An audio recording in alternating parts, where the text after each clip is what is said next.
making cloaks. Okay, so today we're making these cloaks. So here's the first one. So first what you want to do, you want to open up your packet.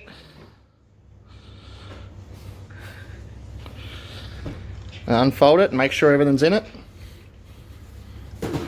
So you've got your 3 meters of charcoal linen, which is the main body. And you've got your yellow drill for the heater shield on the back. And a pre-cut out fleur-de-lis. And then inside this,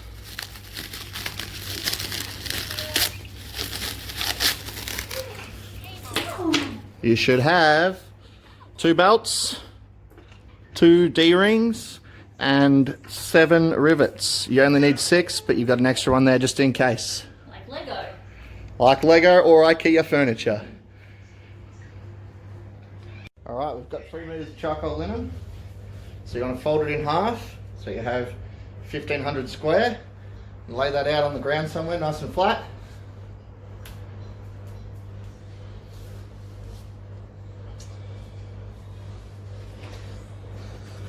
And then from the folded one, take this out. So we've got our fold on this side. So you want to draw a big circle.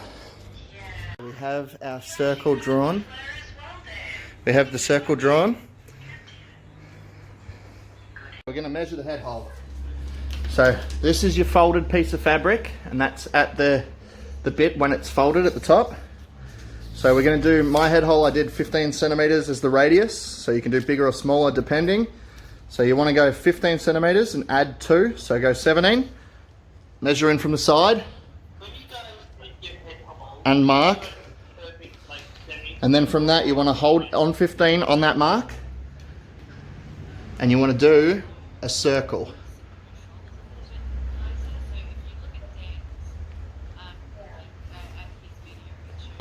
And it comes right around, and then you'll end up with a circle like that. And then you just want to take perpendicular off this, a cut there. So that's what you're going to cut out, and then that would be your head hole. You can make it smaller if you'd like. Remember, you still need to fold the hem under to sew that. And then you want to do the head hole. So it's folded, this is on the fold still. So you've got the head hole, and then straight down here, because this will roll up and you'll have your buckle on it. Like this. So now you've got these marked. You want to cut along this line and cut this out and cut out the yellow heater shield that should be marked already. So now we want to get this fleur-de-lis onto this heater. So what you're going to want to do is find the center so that it's sitting properly. So you want to fold this in half and just mark along this very edge so you have the center line. I'm using chalk, you can use whatever, pencil, or well, you actually want to use chalk because you don't want this to stay. So now open that up, and you should have a nice line down the center. This fleur has obviously the top and bottom are on that line. So you want to center it up and fold it out. And then once you've got this down, you want to get your pins. Oh, I'll bring that up a little bit. So you want to get your pins and pin all around this edge so that you can sew this line here, which you could use a black or a grey so you won't see it. You can use a machine or you can hand sew it. Don't worry about the edge, it'll fray a little bit, but that's just where we're at. We've finished pinning on this fleur-de-lis, so now you want to run that through the sewing machine or hand sew it. So you want to put it under the foot and you want to sew close to the edge. Take your time when you get to these bits to change direction. Don't do a big circle, make sure you stop and change directions. Okay, now that this fleur is all sewn on and you've got your cloak all cut out and ready, we need to attach this whole heater shield to this. So you want to get your folded side here, you want to bring your heater shield down, and lay it over because it's folded in half. So remember that that will be folded under. So you want to work out how far up this line you want to sew it. So depending how short you are, you might have taken some off the bottom, but all these cloaks should be pretty much the same. So you can do this by sight or you can measure up. I measured mine up 35 centimeters from the bottom. So then you'd take that and we'd mark here and here. Get my trusty chalk. So we'd mark there and there. And you want to mark both directions because we're going to open this cloak up now.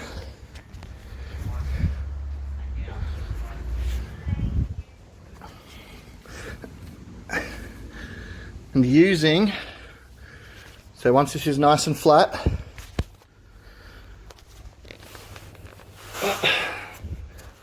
I'll edit that in the video at the end. So now you've got those two marks, which are there and there. We want to line this heater shield up with this.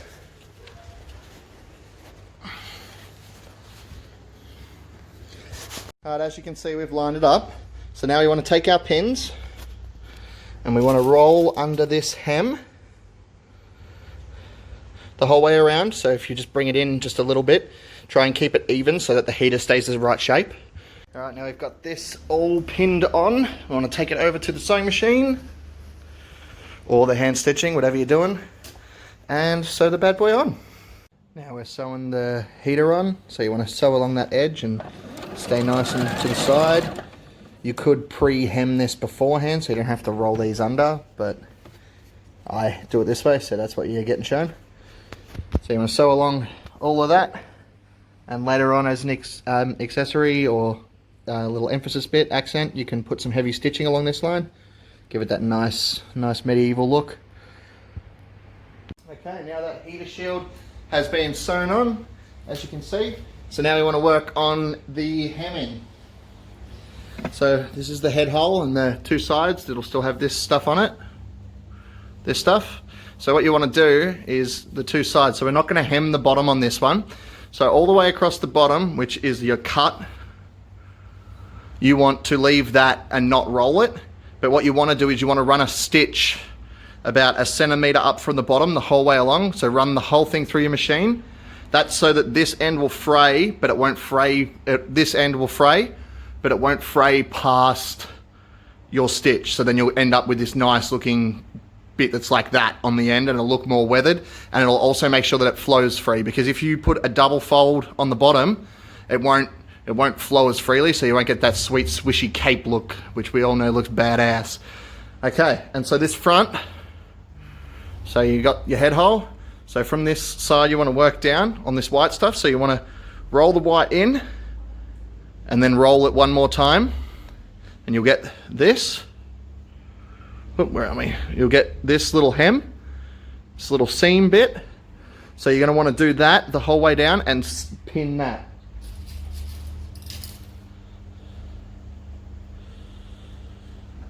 So you'll end up with this all double rolled, these white bits, and then you'll sew along that as well.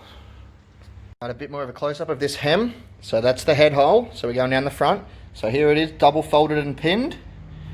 And so as you can see here, it is not done. So it's one roll of that, about the thickness of that, and then you roll it one more time on itself, flatten it, and then you put your pin through it. The hem's all pinned and folded. So now we'll start sewing on down it. Try and keep your stitch nice and straight. Follow the guides over here to make sure it's staying the same. And then sew right through that on both sides. Now this hem's all sewn down this side.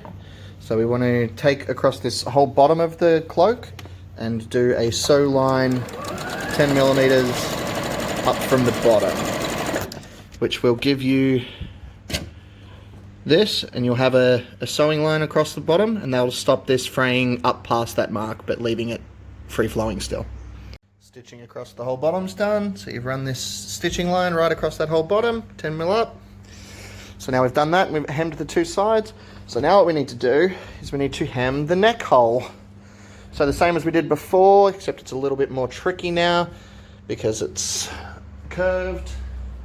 We are going to want to grab your pins, and you're going to roll this and pin that, double roll and pin, and make your way around, gradually putting it through. Head hole all pinned and rolled, ready to be sewn. So we'll go over to the sewing machine again. Woohoo!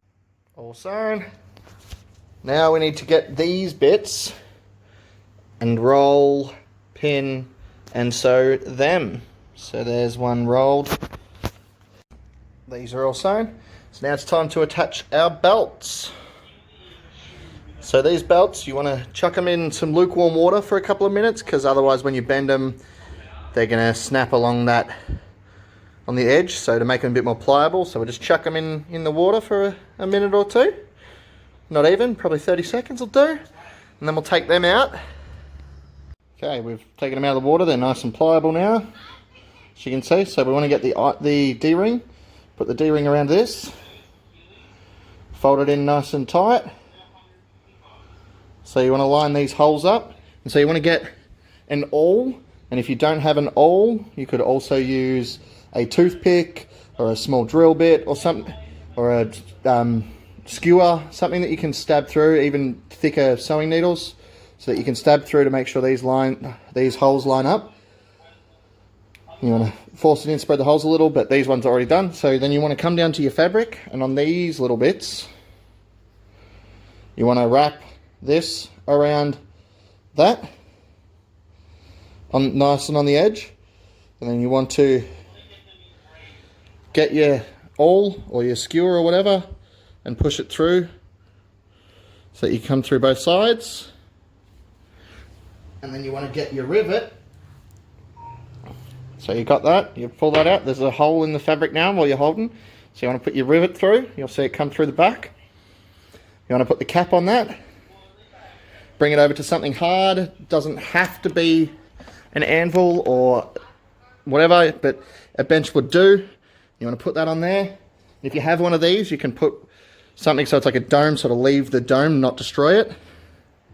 And then you just want to give it a tap with a hammer a few times. But you could just tap that straight as is. And then you want to repeat that for the other two rivets on this, and then do the other side. Another zoom in on another rivet, just so we can be aware of what's going on. So you've got your hole on the front, your hole on the back, and your fabric's in between. So it's going to sandwich it. So you want to push this or your skewer or whatever you're using through the hole. And they'll line up and it'll come out the back. Give it a wiggle and try and spread it as much as you can. So then pull it out. Then you want to push the rivet with the big stick boy through the hole and out the back. You'll see the other side come out. So then you'll get the other side of the rivet and put it on that. Now sit on that. Then you want to put it against something hard. I'm using a chunk of train track. You can use whatever, even the bench. And then you want to tap the top of that. But I've got a doming tool so that it leaves the rivets round. If you just hit it then it'll be flat. They'll still work. They'll just be flat, not round. Alright, and then you just want to pull that up. Tap, tap, tap. Then we got nice and tight. And this is really secure on the fabric. So that concludes the cloak. It's all finished now. Now all you want to do is you want to tie something between them. You can use shoelace or paracord. You can even use the rope that came with the packet. Tie it around that. Or tie these to your arming points. Or any other way you want to connect this. Even like Bunnings chain. Big chain across there. Then you'd have a chain across your front. You can even tie these to your whatever garment you're wearing. And then that's it. Ready for wearing on the battlefield. Woohoo! Cloaks.